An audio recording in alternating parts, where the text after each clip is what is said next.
اب منافقي زمونږ د ایمان علامه بدای چې مونږ به يهودو نصارا او صفت نه کوو مونږ به د هغوی خیرخواهي نه لټو مونږ به هغوی ته فایده نه رسو لکه مثال په تور اوس هم داسې نه چې په غزا کې جنګبندي شوې ده اوس هم په غزا کې هغه مظلومه مسلمانان په بېدردۍ سره وژل کېږي نن هم د هغوی کورونه ورانول کېږي زما او ستا قرآن شهید کېږي هغه سپینګیري او هغه زنانه هغه وژل کېږي ماشومان هغه شهیدان کېږي نن دې موږ معلومات وکړو چې آیا موږ چې د هغوی سره کوم معاملات دي هغه پرېښودل که پرېنښودل نن مسلمان د خپلې خولې ذایقه نشي بدلولی که ته یو دوکاندار ته ووایې چې هلکه ته دا پیپسي مه راوړه دا مه خرڅوه دې په ځای بل خرڅوه ته دا ډیو مه راوړه دې په ځای بل خرڅوه او درته دومره دلایل پیش کړي که نه تا به حیران کړي چې هلکه دا حق خو که سودی وایي نو دا ټولې د ایمان نه خلاف خبرې دي دا ټولې د منافقت خبرې دي لکه دا عجیبه خبره ده مونږ داسې وګورو یو سړی مثال په طور زما پلار ته کنځل وکړي او دا سړی دکاندار دی نو دا به زما د غیرت نه خلاف وي که نه زه به دکان ته ځم او سودا کوم نه الله جل جلاله فرمایي چې ستاسو په نس د ټول نه غوره او د ټول نه قیمتي هغه ایمان او دین دی دا یهود ستاسو د ایمان بدوي دا یهود ستاسو د دین بدوي الله جل جلاله فرمایي په دشمنۍ سره یې ونیسئ نو بیا صحابه د کامل ایمان خلک وو زمونږ په شانتي نه وو داسې په دشمنۍ سره یې ونیول که نه که د چا ورسره د مودو تعلق هغه تعلقات یې ورسره پرې کړل که د چا ورسره د مودو رشتې وې هغه رشتې ورسره پرې کړې ځکه صحابه په دین باندې مین خلک وو صحابه وو د الله جل جلاله سره د محبت هغه اظهار کړی اوس خبره زمونږ نه ورانه ده نن په ټوله دنیا کې وګورئ د ټولې دنیا مسلمانان یهودو ته لاندې باندې کېږي او بس هغو ته سر ښکته او سر پورته د هغوی مخې ته ځان عاجزه کړی د هغوی سره نرمي او د مسلمانانو په باره کې سخت د مسلمانانو سره بد اخلاقي مسلمان ورته بد ښکارېږي د ایمان والو سره به محبت کوئ خو کم ایمان والا کم چې صرف دعوه د ایمان کوي الله فرمایي نه چې په هغو کې به صفات دای یقیمون الصلاة چې مونځ به قایموي د مانځه پابندي به کوي ویؤتون الزکاة زکات به ورکوي وهم راکعون الله فرمایي چې په دوی کې به عاجزي اوس چې کله هم په یو مؤمن کې دا څلور صفات جمع شو دا مؤمن په ملګرتیا باندې نیول دا بهتر دي ځکه انسان هغه خو د هر څیز نه اثر قبلوي تاسو ته پرون ما وضاحت کړو کم انسان چې اسونه ساتي په هغه کې تکبر پیدا کېږي ځکه د اس صفت تکبر دی کم انسان چې اوښان ساتي په هغه کې کینه پیدا کېږي ځکه د اوښ صفت کینه ده کم خلک چې ګډې او بزې ساتي په هغوی کې عاجزي پیدا سورہ مائدہ آیت نمبر 57 جی آیت نمبر 57 اعوذ باللہ من الشیطان الرجیم بسم اللہ الرحمن الرحیم یا ایہا الذین آمنوا لا تتخذوا الذين اتخذوا دينكم هزوا ولعبا من الذين أوتوا الكتاب من قبلكم والكفار أولياء واتقوا الله إن كنتم مؤمنين الله جل جلاله د ټولي دنیا مؤمنانو مسلمانانو ته دا خبره واضحه کړه چې تاسو به د یهودو نصاراو سره دوستی نه کوئ د دوی سره به محبت نه ساتئ ځکه د دوی عقیده نظریه او فکر دا ستاسو د عقیدې نظریې او د فکر نه خلاف دی بس الله جل جلاله د مخکینی آیتونو کې د مؤمنانو مسلمانانو د پاره د دوستی تعیین وکړو چې تاسو به دوستی تعلق او محبت د چا سره کوي نو الله جل جلاله فرمایي چې تاسو دوستی به زما سره یعنی انما وليكم الله ورسوله تاسو دوستی به الله وی زما سره زما د رسول سره به محبت کوي والذین آمنوا او د مؤمنانو سره یعنی د ایمان والو سره به محبت کوي حکم ایمان والا کم چې صرف دعوه د ایمان کوي الله فرمایي نه چې باغو کې به صفات دای یقیمون الصلاة چې منځ به قایموي د مانځه پابندي به کوي ویؤتون الزکاة زکات به ورکوي وهم راکعون الله فرمایي چې په دوی کې به عاجزي اوس چې کله هم په یو مؤمن کې دا څلور صفات جمع شو دا مؤمن په ملګرتیا باندې نیول دا بهتر دي ځکه انسان هغه خو د هر څیز نه اثر قبلوي تاسو ته پرون ما وضاحت کړو کم انسان چې اسونه ساتي په هغه کې تکبر پیدا کېږي ځکه د اس صفت تکبر دی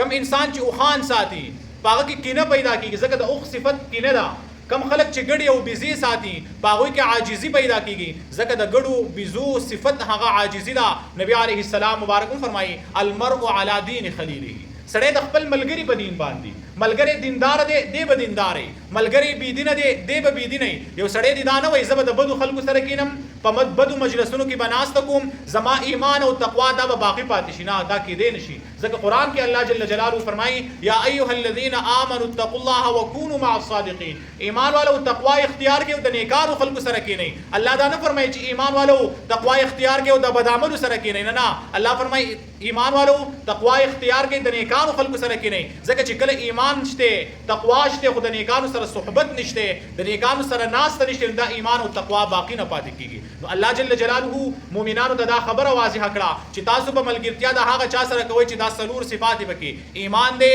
د منځ پابندي ده، زکات دی او عاجزي ده. وس الله جل جلاله په دې آیت کریمه کې وجه هم بیانوي چې لکه تاسو به د یهودو سره، د نصاراو سره، د نورو کافرانو سره به تاسو ملګرتیا ولې نه کوئ. دا منع الله ولې کړې ده؟ الله پاک د هغې وجه بیانوي. او بیا عرب د دوی جذبات په داسې معاملو کې ډیر نازک وو. د عربو تاریخ چې وکتلی شي چې کومه د جاهلیت د هغوی زمانه وه، که چېرته چا به د هغوی د اس بدي بیان کړه، دوی به توره راواغسته او د هغه سره به یې جنګ شروع کړو. که چېرته چا به د دوی د اوښانو سره سختي وکړه، دوی د عربو خلکو به تورې راواغستې او د هغو سره به یې جنګ کوو. او دا خو ډېر لوی عیب ګڼلی کېدو او ډېر لوی جرم ګڼلی کېدو چې عربو کې څوک د چا د قبیلې سپکاوی وکړي، د چا قبیلې ته د بد وګوري، د چا قبیلې ته د غلط نسبتونه وکړي. په خپلو قبیلو خاندانونو باندې به هغوی مرګونه کول، د خلکو سره به یې په صدو جنګونه کول. لکه یو اوښ یو باغ ته اوړېدلی او په هغې باغ کې سرېدو، د ونې پاڼې خوړې، په هغې ونه کې د مرغۍ جاله وه، هغه جاله راغوزاره شو، په هغې کې هګۍ وې، هغه هګۍ ماتې شوې، په هغې باندې څو موده هغه جنګ شوی و. خو چې کله نبي علیه السلام مبارک راغی، نبي علیه السلام مبارک په هغوی باندې محنت وکړو، هغه جذبات بدل شول. د الله هغه دین او دغه ایمان د صحابو په نسبت باندې د ټولو نه قیمتي څیز وګرځېدو. بیا یې د قبیلې پروا نه کوله، ځکه د قبیلې نه ورته ګران ایمان او دین و. بیا یې د خپلو اسونو پروا نه کوله، ځکه د اسونو نه ورته ګران او قیمتي هغه دین و. بیا یې د خپلو اوښانو پروا نه ده کړې، ځکه د هغې نه ورته ګران او قیمتي هغه دین و. تر دې پورې دې صحابو د خپل پلارانو خلاف اواز اوچت کړی، کم پلاران چې د کافرانو په صفونو کې ولاړو، د هغې خپلو بچو خلاف اواز اوچت کړی، کم بچي چې د کافرانو په صفونو کې ولاړو. الله جل جلاله د ایمان په هدایت سره، د ایمان په نور سره د هغوی هغه سوچ او فکر بدل کو. چې کله سوچ او فکر بدل شو، نو الله پاک د ټولې دنیا مؤمنانو ته غیرت ورکوي چې ګورئ یو سړی ستا د خاندان بد وایي ته ورسره دښمني کې، یو سړی ستا د پلار بد وایي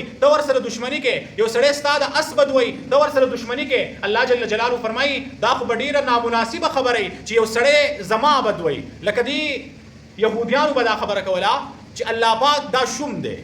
الله ته وایي دا بخیل دی. وقالت اليهود يد الله مغلوله، ودا الله لاسونه تړلې شوي دي، ودا شومتوب کوي. او دغه شان د یهودیانو به دا خبره کوله وی په مخ د ځمکه باندې په دینونو کې د ټولو نه ناکاره دین صحابو ته وی دا اسلام دی. او بل الله جل جلاله فرمایي دوی ستاسو په منځونو پورې ټوغې کوي. چې کله به صحابه مانځه ته ودرېدل، دوی به الله دته ګورئ وی هسې ښکته کېږي پورته کېږي، سټین سټي رخ کړي دي، وی د دې پکې اړو څه پیدا نشته، خو دا دوی د ځانه کار رخ کړی. کله چې به د جومات نه اذان شروع شو، هغه اذان به دوی باندې بد لګېدو، وی مړه څه د اوښانو په شانتې چغې وباسي، په حساب باندې څوک پوهېږي نه. الله جل جلاله فرمایي چې ستاسو په نسبت د ټول نه غوره او د ټول نه قیمتي هغه ایمان او دین دی. دا یهود ستاسو د ایمان بدوي، دا یهود ستاسو د دین بدوي. الله جل جلاله فرمایي په دشمنۍ سره یې ونیسئ. نو بیا صحابه د کامل ایمان خلک وو، زمونږ په شانتې نه وو، داسې په دشمنۍ سره یې ونیول که نه. که د چا ورسره د مودو تعلق هغه تعلقات یې ورسره پرې کړل، که د چا ورسره د مودو رشتې وې هغه رشتې ورسره پرې کړې، ځکه صحابه په دین باندې مین خلک وو. صحابه د الله جل جلاله سره د محبت هغه اظهار کړو. وس خبره زمونږ نه ورانه ده. نن په ټوله دنیا کې وګورئ، د ټولې دنیا مسلمانان یهودو ته لاندې کېږي او بس هغو ته سر ښکته او سر پورته، د هغوی مخې ته ځان عاجزه کړی، د هغوی سره نرمي او د مسلمانانو په باره کې سخت، د مسلمانانو سره بد اخلاقي، مسلمان ورته بد ښکارېږي. دا د منافقت علامې دي، د ایمان علامې نه دي. ځکه یو څو آیته مخکې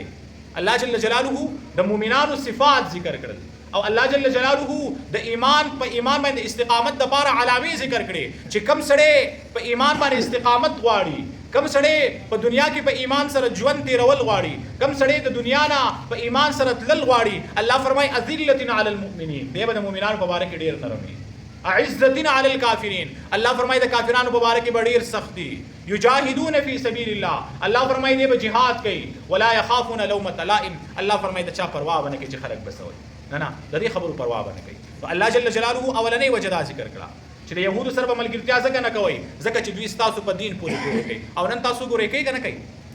قرآن څوک سیزي دا یهودیان یې سیزي د قرآن بې حرمتي څوک کوي دا یهود او نصوارا کوي چې کله الله دې معافي وکړي زموږ ایمانونه کمزوري دي زموږ ایمانونه کتل غواړي زموږ د سترګو په وړاندې د میډیا په ذریعې سره قرآن نالي کړی کډرو ته ګزاري قرآن رالي کړی سیزي کله پاڼې پاڼې کوي او ګندې گزاري دا خو زموږ ایمان کمزوری دی او بیا هم موږ ته دغه یهود او نصوارا نن ښه ښکارېږي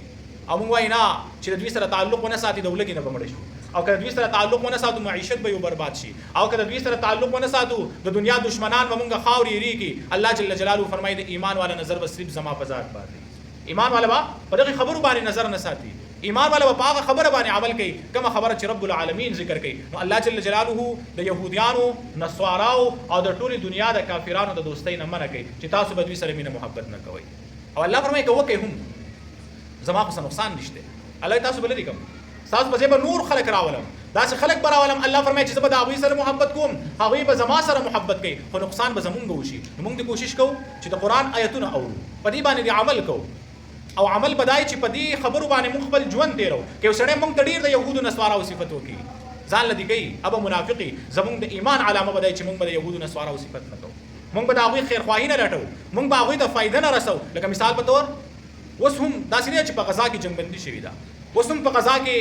هغه مظلومه مسلمانان په بېدردۍ سره وژلی کېږي نن هم د هغوی کورونه ورانولی کېږي زما او ستا قرآن شهید کېږي هغه سپینګیري او هغه زنانه هغه وژلی کېږي ماشومان هغه شهیدان کېږي نو نن دې موږ معلومات وکړو چې آیا موږ چې د هغوی سره کم معاملات دي هغه پرېښودل که پرېنښودل نن مسلمان د خپلې خولې ذایقه نشي بدلولی که ته یو دوکاندار ته ووایې چې هلکه ته دا پیپسي مه راوړه دا مه خرڅوه دې په ځای بل خرڅوه ته دا ډیو مه راوړه دې په ځای بل خرڅوه او درته دومره دلایل پیش کړي که نه تا به حیران کړي چې هلکه دا حق خو که سودی وایي نو دا ټولې د ایمان نه خلاف خبرې دي دا ټولې د منافقت خبرې دي لکه دا عجیبه خبره ده موږ دې هسې وګورو یو سړی مثال په طور زما پلار ته کنځل وکړي او دا سړی دوکاندار دی نو دا به زما د غیرت نه خلاف وي که نه زه به دوکان ته ځم او سودا کوم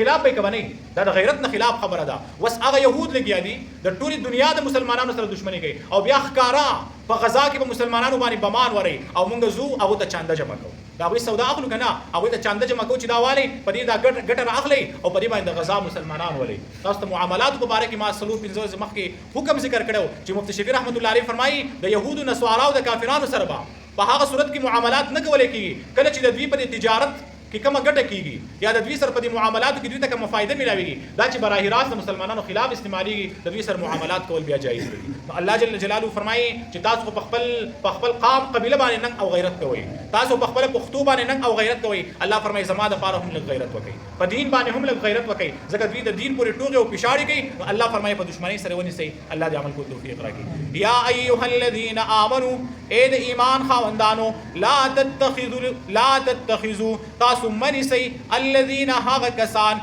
اتخذوا دینکم چې نیولې د دین ستاسو هزوا ټوغې ولعبا او لوبې یعنې ستاسو په دین پورې ټوغې کوي ستاسو دا دین دا ورته بیکاره شي ښکاري هزوا معنا چې هغه په دین پورې د دین سپکاوی کوي